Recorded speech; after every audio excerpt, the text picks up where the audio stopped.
Congrats to the NFL as well. It is a powerhouse.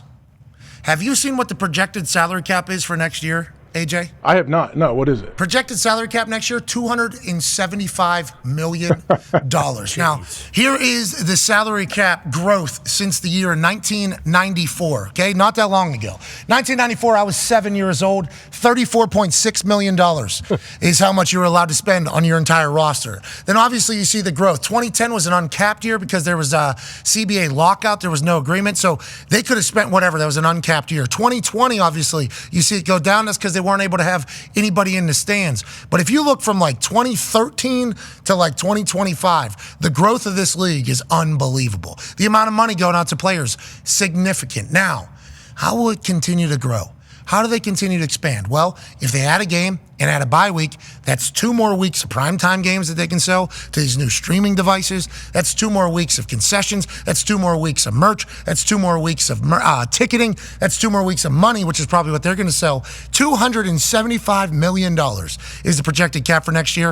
And in 1994, it was $34.6 million. Big shout out to all the players and coaches that have put this league on their back. And, made it a very profitable business. Yeah. We appreciate the hell out of you. Hell yeah. Chuck, what do you see here? Because in 2013, $123 million salary cap was huge. People are like, holy shit, $123 million in a salary cap. Now, $275 is the projection. That is absolutely insane. Now, the 2023 to 24 jump, 224 to 255, they're saying that's like a make good from the 2020 jump. 2020 had a downfall because there was no tickets. Remember, they had the cardboard people in the stands, and they said there's going to be 30,000 cardboard members in the audience, and there's going to be 10 actual members in the audience. So there's going to be 30,010 people at this particular game. It's like, that's not how that works. Come on. So the salary cap drops a little bit, but then it finally catches up in 2024. Now it's off to the races. What a league, Chuck Pagano. What is your biggest takeaway as you look at this graph? You'd look at, it was just, $8-10 million a year, pretty much. Then you talked about COVID where they missed, and then these huge jumps, even 2024 to 2020.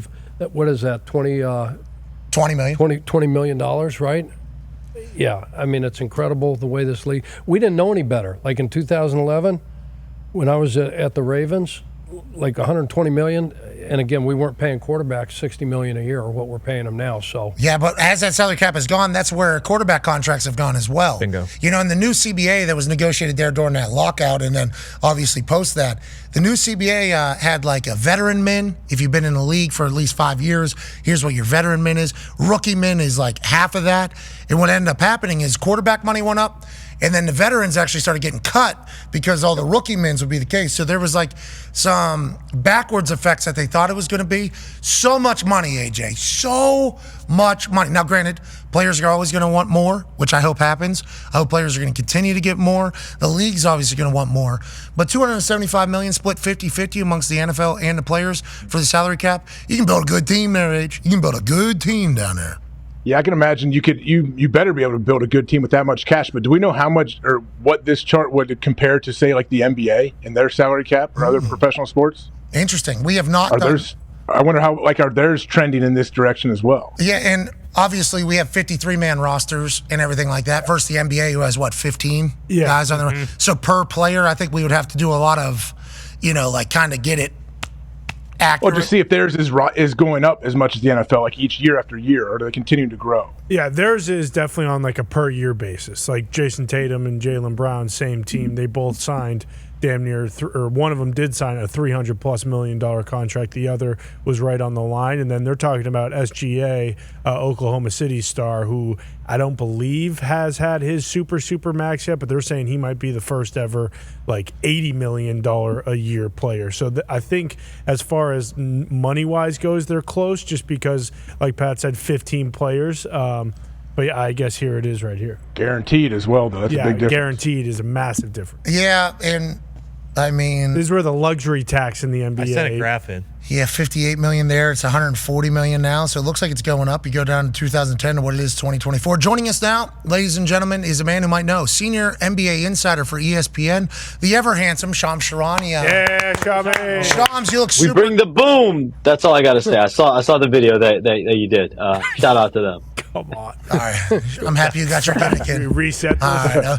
I'm happy you got your gimmick in. I like the leather jacket. Hey, I like what you're doing here, Shams. We just did a graphic on the NFL salary cap and how the projected next year is $275 million.